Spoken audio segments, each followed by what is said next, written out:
भारत के एक छोटे से सुंदर गांव में रामलाल नाम का एक मेहनती किसान रहता था। उसका घर मिट्टी का था, लेकिन उसके आंगन में एक बड़ा नीम का पेड़ था, जहां पूरा परिवार शाम को बैठता था।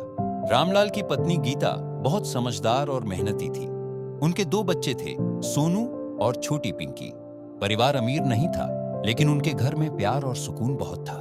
हर सुबह रामलाल सूरज निकलने से पहले उठ जाता। वह अपने खेत में हल चलाता, फसल को पानी देता और भगवान का धन्यवाद करता।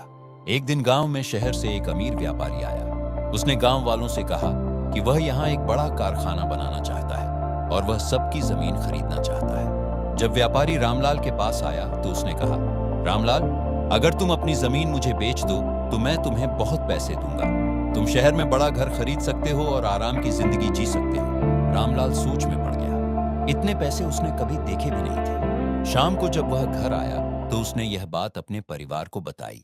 सोनू बोला, पिताजी, अगर हम शहर चले गए तो मैं अपने दोस्तों के साथ खेतों में खेल नहीं पाऊंगा। छोटी पिंकी बोली, और हमारा नियम का पेड़, जहां हम रोज झूला झूलते हैं, वह भी छूट जाएगा। गीता मुस्कुराकर बोली, पैसा जरूरी है, लेकिन हमारी खुशियां इस गांव में हैं। रामलाल ने रात भर सोचकर फैसला किया। अगले दिन उसने व्यापारी से कहा, माफ करना साहब, मैं अपनी जमीन नहीं बेच सकता। यह जमीन मेरे बाप दादा की निशानी है और यही मेरी असली दौलत है। व्यापारी चला गया। कुछ महीनों बाद रामलाल की फसल बहुत अच्छी हुई। गांव के लोग भी खुश थे क्योंकि गांव की जमीन बच गई थी। उस शाम पूरा परिवार फिर से नीम के पेड़ के नीचे बैठा था। ठंडी हवा चल रही थी और बच्चों की हंसी पूरे आंगन में गूंज रही थी।